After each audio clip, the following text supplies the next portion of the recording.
মৰমৰ ছাত্ৰ ছাত্ৰীসকল, আজি দশম শ্ৰেণীৰ গণিতৰ 8.1 2 নম্বৰ প্ৰশ্নটোলৈ চাওঁ।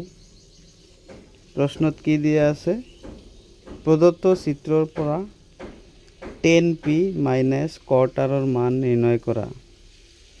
য'ত চিত্ৰত দিয়া আছে pq ইকুৱেল টু 12 সেন্টিমিটাৰ আৰু pr ইকুৱেল টু 13 সেন্টিমিটাৰ। য'ত কিউ কোণটো সমকোণ। ইয়াত এই যে এই কিউ কোণটো সমকোণ মানে 90 ডিগ্ৰী। আৰু ইংলিছ মিডিয়ামৰ যিসকল আছে তেওঁলোকৰ in the given figure find tan p minus cot r given pq equal to 12 centimeter and pr equal to 13 centimeter in a right angle triangle PQR at Q. Same এটো বুঝি লবা। এতিয়া এই চিত্ৰটো দিয়া আছে PQৰ মান কিমান 12 সেন্টিমিটাৰ আৰু আপোনাৰ PR টো দিয়া আছে 13 সেন্টিমিটাৰ। ঠিক আছে। সো ইয়াৰ পৰা আমি দেখিব লাগে যে ত্ৰিভুজখনৰ তিনিটা বাহু আছে, তাৰ ভিতৰত কেৱল দুটা বাহুৰ মান দিয়া আছে। বাকি বাহুটোৰ মান আমি কেনেকৈ উলিয়াম? যেহেতু এটা কি হয় সমকোণী ত্ৰিভুজ হয়, গতিকে আমি পাইথাগোৰাছৰ সূত্ৰটো ব্যৱহাৰ কৰিব পাৰোঁ। ইয়াত ব্যৱহাৰ কৰিলে এটা কথা মনত ৰাখিব লাগিব, PR এইটো হৈছে কৰ্ণ, মানে PRক বৰ্গ কৰি সমান সমান বাকি দুটা বাহু বৰ্গ কৰি যোগ কৰি দিম এতিয়া আমি। ঠিক আছে। এতিয়া এইটো চাব লাগে আমাক যে ইয়াত আমি ট্ৰায়াঙ্গেলখন আঁকি লৈছোঁ PQR। ঠিক আছে। তো ইয়াৰ পৰা আমি PR equal to PQ square plus QR square. ইয়াৰ পৰা PR মান কিমান আছিলে 13, প্ৰশ্নত চাই লবা তোমালোকে 13 সমান সমান PQৰ মান কিমান আছিলে 12 প্লাস QR মানটো নাই, আমাক উলিয়াব লাগে। মানে ইয়াৰ পৰা এটা কাম কৰা 13ক স্কোয়ার করলে কিমান হয়, মানে 13 into 13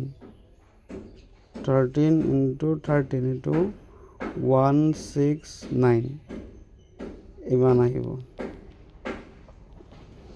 169। তো এইটোক আমি স্কোয়ার কৰিলে 169 এইটো স্কোয়াৰ মানে ইকুয়াল টু 12ক স্কোয়াৰ কৰিলে 144 QR স্কোয়াৰ। ইয়াৰ পৰা 144টো আমি এইফালে আনিলে লেফট সাইডত যদি আনো 69 minus 14 equal to QR square। 169 minus 144 এইটো যদি মাইনাস কৰি দিয়া হয় আমাৰ কি থাকিব 169 minus 144 equal to QR square।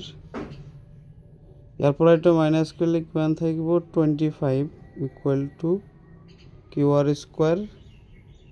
ইয়াৰ পৰা 25 টোৰ বৰ্গ কিমান হয়, কিমান কোনটো সংখ্যাক বৰ্গ কৰা যায় সেইটো গলে অৰ্থাৎ 5 স্কয়াৰ কৰা যায় QR স্কয়াৰ। স্কয়াৰ ক্যান্সেল কৰিলে 5 অৰ্থাৎ QR যেটো মান QR ভ্যালুটা আমি কিমান পালো 5।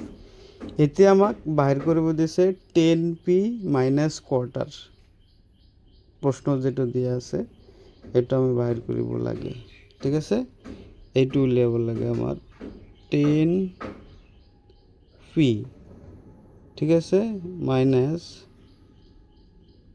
cot r। এই দুটা আমাৰ ভ্যালু কিমান হ'ব উলিয়াব লাগে। ঠিক আছে।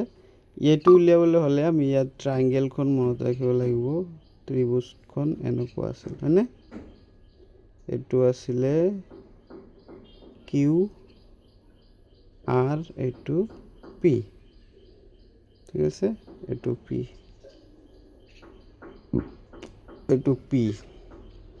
এতিয়া 10p অর্থাৎ পি কোণ সাপেক্ষে 10 যেটো অনুপাত এইটো হ'ব লম্ব আৰু এইটো হ'ব ভূমি অৰ্থাৎ পি কোণৰ অপোজিট সাইড কিউ আর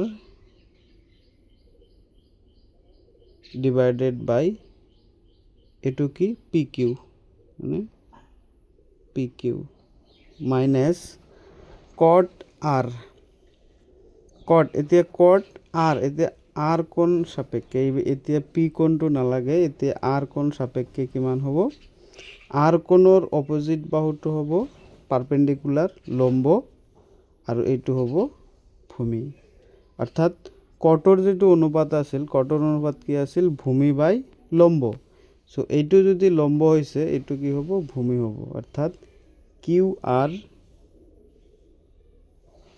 আর ডিভাইডেড বাই পি কিউ